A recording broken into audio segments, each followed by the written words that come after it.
जरा सोचिए, एक देश जहां एक भी नदी नहीं है, एक भी झील नहीं है, फिर भी करोड़ों लोगों को हर दिन क्लीन वाटर मिलता है। और हमारे यहाँ नदियां भी हैं, मॉनसून भी है, लेकिन फिर भी पानी की मारामारी चलती है। आपको लग रहा होगा ये तो जरूर कोई जादू है, तो नहीं, ये कोई मैजिक नहीं है, ये यूएई का वाटर जुगाड़ है। और आज इसी वीडियो में हम ये बात करेंगे कि कैसे यूएई बिना किसी रिवर, बिना प्रॉपर मॉनसून, बिना किसी लेक्स के एक प्रॉपर वाटर सिस्टम बना के रखे। इनफैक्ट एक इंटरेस्टिंग बात ये भी है कि यूएई जो है उसने अपने को खुद को उसने इतनी ज्यादा प्लानिंग कर ली है कि अगर उनकी कंट्री में ड्रॉट जैसी सिचुएशन आती है तो तब भी वो लोग क्या करेंगे। So let's start. तो देखिए, ये तो मैंने आपको बताया कि कैसे यूएई जो है वो इनोवेशन पर बिल्ड है। ऑब्वियसली इनोवेशन पे तो बिल्ड है ही, क्योंकि वहां पर कोई इतनी रिवर्स नहीं है, प्रॉपर मॉनसून नहीं है, लेकिन फिर भी वो अपने रेसिडेंट्स को, अपनी इंडस्ट्रीज को, अपने एग्रीकल्चर को प्रॉपर वाटर प्रोवाइड कर रहा है। और इससे क्या हो रहा है कि अगर हम यूएई की बात करें तो वहां पर इस वजह से यूएई में 100% वाटर सिक्योरिटी है, जो कि इंडिया जैसे देश में despite being a water rich region, आपके यहाँ इतनी मल्टीपल रिवर्स हैं, ठीक है, आपके पास मॉनसून है, फिर भी हम वो नहीं दे पा रहे हैं। So here we should learn कि कैसे यूएई ने खुद को वाटर स्कैरसिटी से एक ग्लोबल मॉडल में ट्रांसफॉर्म किया है, और कैसे जो यूएई की स्ट्रैटेजी है वो की पिलर हो सकते हैं इंडिया की वाटर स्ट्रैटेजी के लिए भी। तो first of all we need to know कि कैसे यूएई अपनी वाटर की नीड्स को फुलफिल करता है। तो यहाँ पर अगर देखिए दोस्तों, मैं कुछ वक्त पहले की बात करूँ तो क्या होता था कि गल्फ कंट्रीज का मजाक उड़ाया जाता था, अरे यार इनके पास तो कुछ भी नहीं है, ना पानी, ना सब्जी, ना खेती, एक्सेट्रा। बट आज अगर हम देखें तो यूएई ने दुनिया का टॉप वाटर प्रोवाइडिंग नेशंस में गिना जाता है, और वो भी बिना किसी रिवर के। ह्यूज अचीवमेंट, बहुत बड़ा अचीवमेंट है ये यूएई के लिए, उसके इनोवेशन के लिए।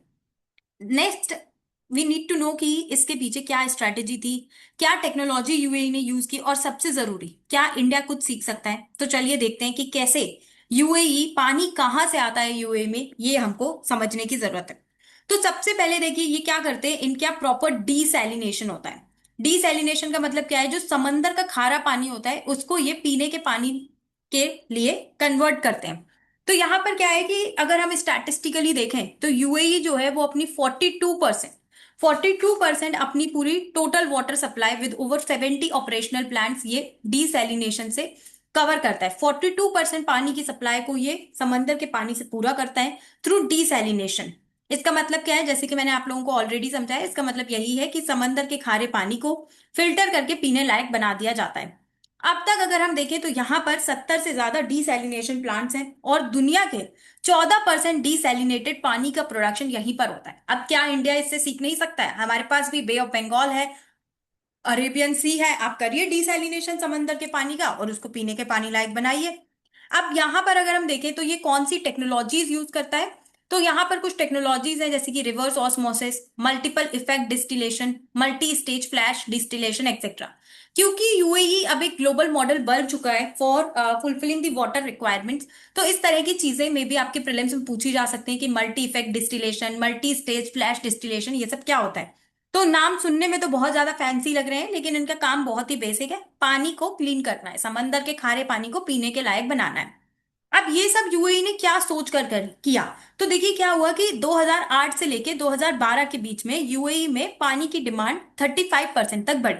तो अब यूएई को लगा कि इस सिनेरियो में हमें कुछ इनोवेशन लाना पड़ेगा, इतना सारा पानी की रिक्वायरमेंट कैसे फुलफिल करेंगे। तो यूएई ने क्या किया कि रिन्यूएबल एनर्जी से पावर्ड डीसैलिनेशन टेक्नोलॉजी पे काम करना शुरू कर दिया। अब देखो, एक तो डीसैलिनेशन कर रहे, समंदर के खारे पानी को पीने लायक बना रहे, दूसरा रिन्यूएबल एनर्जी पे भी फोकस कर रहे, तो ये सस्टेनेबिलिटी की भी तरफ है। अब हम देखते हैं कि नेक्स्ट मेथड कौन सा है जो यूएई यूज करता है to fulfil its water requirement. So दूसरा ये क्या करता है कि ग्राउंड वाटर और एक्विफर रिचार्ज पे फोकस करता है, लेकिन इसमें क्या चीज है कि ओवर यूज होने के कारण ये एक लॉन्ग टर्म सोल्यूशन नहीं है। तो प्राइमरली तो ये लोग डीसैलिनेटेड वाटर पे ही रिलाय करते हैं, लेकिन कई बार ancient underground aquifers etcetera limited portion of supply के लिए इस पर रिलाय करते हैं। लेकिन क्योंकि इससे ओवर एक्सट्रैक्शन हिस्टोरिकली हुआ तो रैपिड डिप्लीशन हो गया, तो इससे यूएई को समझ आया कि जो उनके एक्यूफर्स हैं, जो उनका ग्राउंड वाटर है, उसको अगर कंटिन्यूसली एक्सट्रैक्ट करते रहेंगे तो ये कोई परमानेंट या स्केलेबल सोल्यूशन नहीं है। ये चीज इंडिया को भी सीखनी है, क्योंकि हम लोग मोस्टली अपने ग्राउंड वाटर पे रिलाई कर रहे हैं, स्पेशली इरिगेशन हमारे यहाँ बहुत ज्यादा ग्राउंड वाटर से हो रहा है, तो आप कंटिन्यूअसली अगर ग्राउंड वाटर को एक्सट्रैक्ट करते रहेंगे तो ये लॉन्ग टर्म सोल्यूशन नहीं है, क्योंकि एक पॉइंट ऑफ टाइम पे आकर वो डिप्लीट हो जाएंगे। और इसीलिए यूएई ने क्या किया कि ताकि वो अपनी वाटर सिक्योरिटी और ज्यादा बढ़ा सके, तो उसने मैनेज्ड एक्यूफर रिचार्ज में और ज्यादा इन्वेस्ट किया। ये क्या होता है कि यहां पर ये क्या करेंगे कि डीसैलिनेटेड या फिर treated waste water in underground aquifers में इंजेक्ट कर देंगे। तो इससे क्या होगा, और इसको ये लोग यूज करेंगे, आज के लिए नहीं यूज करेंगे, फ्यूचर यूज के लिए, ताकि ड्रॉट वगैरह इस सब से ये लोग डील कर सकें। साथ में इन्होंने और क्या किया है कि ट्रीटेड वेस्ट वाटर को ये लोग दोबारा से रीयूज करते हैं, और ये भी इनका काफी अच्छा एक फ्यूचर का फॉर्मूला है। इनफैक्ट ये जो ट्रीटेड वेस्ट वाटर को ये लोग जो रीयूज करते हैं, ये तो मुझे बहुत ही काफी ज्यादा इनका इंप्रेसिव पार्ट लगा, जहां पर ये अपने वेस्ट वाटर को क्लीन करके फिर से उसे यूज करते हैं इरिगेशन, लैंडस्केपिंग, इंडस्ट्रीज, इन सभी चीजों में। और इनफैक्ट इनका गोल है कि ये 95% ट्रीटेड वेस्ट वाटर को सेफली रीयूज करेंगे। अब देखिए यहाँ पर अगर हम इंडिया की बात करें, तो जैसे हमारे यहाँ, जैसे हमारे यहाँ तो हम लोग कुछ भी बिल्कुल भी जो वेस्ट वाटर है उसको कभी नहीं यूज कर रहे हैं। जैसे कि आप देखिए, आरओ हो गया, ठीक है, आरओ के पाइप से जो पानी निकलता रहता है वो हमारे यहाँ बहता ही रहता है। एसी का जो पानी निकलता है, अभी एसी के पानी की वैल्यू मुझे अभी समझ आई जब एक दिन मेरे घर में पानी नहीं आ रहा था, तो वो जो एसी के उससे भी जो पानी निकल रहा है, मैंने कहा चलो इसे रीयूज कर लेते हैं। बट जनरली तो हम उसको रीयूज करने के बारे में सोचते ही नहीं है। या फिर जो क्या कहते हैं, जैसे बारिश वगैरह होती है तो हम कुछ रेन वाटर हार्वेस्टिंग उसके बारे में नहीं सोचते हैं। सिंक से हमारे यहाँ जो पानी चला जा रहा है वो चला ही जा रहा है, कभी हम उसको रीयूज करने के बारे में नहीं सोच रहे हैं। तो ये लॉन्ग टर्म चीज इंडिया को सोचनी पड़ेगी कि कैसे आप अपने वेस्ट वाटर को रीयूज करें और उसको डिफरेंट तरीके से अलग अलग जगहों पर यूज करें। और जैसा कि मैंने आपको वीडियो के स्टार्टिंग में बात की थी कि यूएई जो है वो ऐसा नहीं है कि बस प्रेजेंट की वाटर नीड्स पर सोच रहा है, प्रेजेंट की वाटर नीड्स के बारे में नहीं सोच रहा है, ये आगे के बारे में भी सोच रहा है। और इसने बड़े बड़े इमरजेंसी स्टोरेज रिजर्वॉयर्स बना रखे हैं ताकि ड्रॉट या क्राइसिस सिचुएशन में भी सप्लाई चालू रहे। ऑब्वियसली देखिए, वाटर इंपोर्ट दूसरे देशों से भी एक ऑप्शन है, लेकिन आपको खुद पे आपको सेल्फ सफिशिएंट होना चाहिए, सेल्फ रिलायंट। जैसे कि हमारे प्राइम मिनिस्टर ऑफन बात करते रहते हैं आत्मनिर्भरता की, तो ठीक है, दूसरे देशों से शायद आप पानी ले सकते होंगे, लेकिन खुद में आपको आत्मनिर्भर रहना है। तो इन्होंने क्या क्या किया है, इमरजेंसी के लिए लार्ज स्केल रिजर्वायर बनाए हैं, दोनों above and below ground, to store treated. तो ये लोग क्या कर रहे हैं, उन उन रिजर्वायर्स में ट्रीटेड या फिर डीसैलिनेटेड वाटर ही उसमें स्टोर कर रहे हैं। फिर इमरजेंसी स्टोरेज टैंक्स बना लिए हैं ताकि अनफोर्सिन क्राइसिस में प्रॉपर इनके पास पानी हो। और दूसरा, ठीक है, वाटर को ये लोग इंपोर्ट भी कर सकते हैं। देन यहाँ पर एक चीज होती है जो कि हम कहते हैं वादिस। इसको अगर देखा जाए तो ये डेजर्ट का एक इको हैक होता है। तो वादिस के बारे में अगर आपको मैं बताऊं तो ये क्या होता है, कोई ऐसा नहीं है एज सच की कोई परमानेंट नदी होती है, कोई परमानेंट नदी नहीं होती है, बट ये सीजनल रिवर्स जो बारिश में या फ्लैश फ्लड्स के टाइम भाग बन जाते हैं। तो इनका इको टूरिज्म, बायोडाइवर्सिटी, इन सब में भी काफी ज्यादा रोल होता है। जैसे अगर मैं देखूं तो एक वादिश शौका, रस अल खाइमा, ये इसका एक पॉपुलर एग्जाम्पल है। अब ये वादिश, जैसे कि मैंने आपको बता दिया, जैसे कि क्या होता है, यहाँ पे बारिश वगैरह हुई तो उस टाइम पे थोड़ा बहुत, जैसे इंडिया में भी हो जाता है, कुछ झरने, कोई नदी एकदम से भर गई, तो ये इनका क्या कहते हैं, परमानेंट सोर्स ऑफ सप्लाई नहीं है, लेकिन सीजनल होता है ये। तो इससे क्या होता है, उस टाइम पे लोकल वाटर सप्लाई हो जाती है, थोड़ा सा ग्राउंड वाटर रिप्लेनिश हो जाता है, बायोडाइवर्सिटी को सपोर्ट कर देता है, और ऑब्वियसली जैसे वाटरफॉल या इस तरह का कुछ बना तो वो इको टूरिज्म के लिए तो हो ही जाता है। लास्ट में अब हम एक बहुत ही इंपॉर्टेंट चीज सीखेंगे कि अल्टीमेटली जो यूएई है उनका ना और काफी ज्यादा लॉन्ग टर्म विजन भी है। जैसे कि उनकी यूएई की वाटर सिक्योरिटी स्ट्रेटेजी है 2036। तो सिक्योर वाटर सिक्योरिटी मतलब कि सभी लोगों को पूरे तरह से पानी मिले, तो इसके लिए, तो अगर हम इनके लॉन्ग टर्म विजन की बात करें तो यूएई ने अपने ये वाटर सिक्योरिटी स्ट्रेटेजी 2036 लॉन्च किया है। इसमें मेजर इनके दो गोल है। पहला तो क्या है, 21% reduction in total water demand. अब आप लोग सोचेंगे ये क्या बात हो रही है, वाटर डिमांड कम करने की क्यों बात कर रहे हैं। तो देखिए, कई बार क्या होता है, हम अननेसेसरीली भी वाटर वेस्ट कर रहे होते हैं। ओके, जैसे कि आप, जैसे कि अगर आपको अपनी कार धोनी है, ठीक है, तो आपको reused water, used water, waste water आप यूज कर लो, आपको अपनी कार धोनी है तो।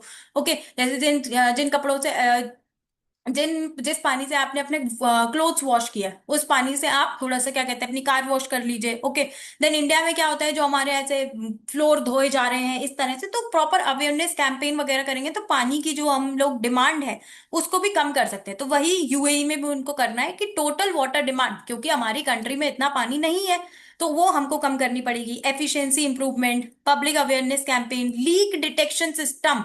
कई बार तो ये भी होता है कितना सारा पानी लीक होके जो है बर्बाद हो जाता है, तो लीक डिटेक्शन सिस्टम। दूसरी बात इनको क्या करना है, ये चाहते हैं कि वाटर प्रोडक्टिविटी को ये USD 110 पर क्यूबिक मीटर तक लेकर जाए।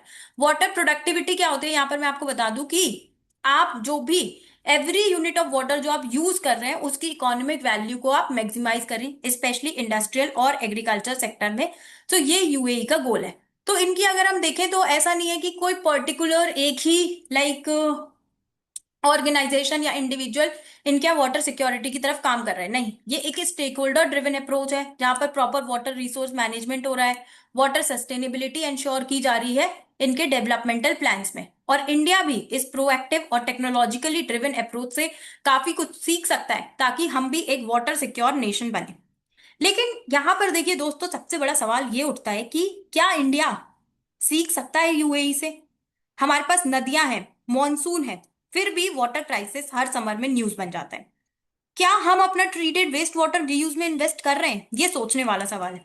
क्या हम इरिगेशन प्रैक्टिसेस को एफिशिएंट बना रहे हैं? क्या हम ड्रिप इरिगेशन पे फोकस कर रहे हैं? क्या हम प्रिसीजन एग्रीकल्चर पे जा रहे हैं? या क्या हम अपने डीसैलिनेशन को एक्सप्लोर कर रहे हैं कोस्टल एरियाज में? ये सब हमारी गवर्नमेंट एज सिटीजन सोचने के लिए सवाल है। तो अगर हम बात करें, डेजर्ट नेशन यूएई ने दुनिया को दिखाया रिसोर्सेज नहीं, प्लानिंग चाहिए। और हमारे जैसे मॉनसून रिच कंट्री के पास तो रिसोर्सेज भी हैं, ठीक है, आपके पास मॉनसून भी है। आप बस प्लानिंग कीजिए, ताकि आपके पास एक लॉन्ग टर्म विजन नहीं है, तो वो लॉन्ग टर्म विजन अगर आ जाएगा तो सभी चीजें जो है अलाइन कर जाएंगी। तो अगर आपको ये वीडियो पसंद आई है तो लाइक करो, शेयर करो अपने दोस्तों के साथ, और कमेंट करके जरूर बताइए कि क्या इंडिया को यूएई से पानी वाला जुगाड़ सीखना चाहिए। और हाँ, सब्सक्राइब करना मत भूलना ऐसे ही इंटरेस्टिंग और यूपीएससी ओरिएंटेड वीडियोस के लिए ना।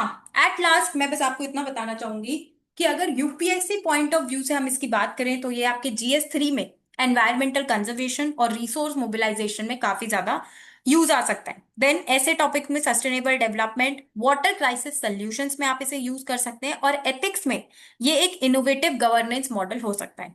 So thank you for watching this video and good luck everyone.